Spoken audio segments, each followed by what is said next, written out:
let's look at the causes of childhood obesity. These can be classified into environmental causes, genetic causes, endocrine causes, hypothalamic causes, and metabolic programming. Taking a closer look at each one of these, let's look at the environmental causes. Now, these can be attributed to increasing glycemic index of foods, larger portion sizes, fast food service, diminished family presence at mealtime, less structured activity for children, increasing the amount of television watching for children, and lack of sleep. So shortened sleep duration will also contribute to this. We also look at the diminishing availability of structural elements in the environment, such as sidewalks and playgrounds. Lastly, in the environmental causes, there's also the impact of drugs that some children have to take for psychoactive disorders. And these would include drugs that are used to treat epilepsy. In looking at the genetic factors, this is less clear-cut, and 40 to 85% of the variation in genetic factors is due to the interplay of genetic factors with environmental factors.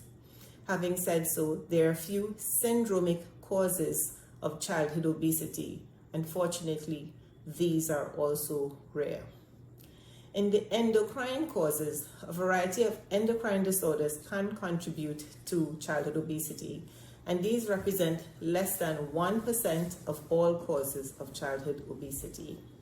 These would include underactive thyroid gland, so hypothyroidism, the thyroid gland sits in the front of the neck here, cortisol excess, either due to drugs or to the administration of drugs, steroid drugs, which can contribute to childhood obesity, growth hormone deficiency, and a condition known as pseudo-hypoparathyroidism. Big word, but the parathyroid glands are sitting in the neck here, flanking 4 glands on the sides of the parathyroid gland, and a very rare disorder in this can cause childhood obesity. Endocrine causes of childhood obesity are usually associated with hypogonadism, so underactive or undersized gonads in children.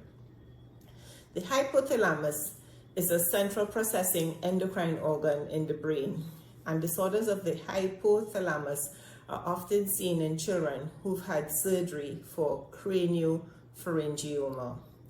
Otherwise, tumors affecting the hypothalamus directly or inflammatory conditions of the hypothalamus can also cause childhood obesity. Lastly, there's the effect of metabolic programming as a cause of childhood obesity, and this looks to nutritional and environmental factors that the mother would have endured while pregnant. So depending on the severity and the nature of the insult or the distress, this can have far-reaching and permanent consequences on the size of the child, as well as having metabolic consequences in later life. In summary, the causes of childhood obesity are environmental, genetic, endocrine, hypothalamic, and metabolic programming, with changes in the type of food being consumed and the physical activity of the child having the greatest impact on causality for childhood obesity. Thank you.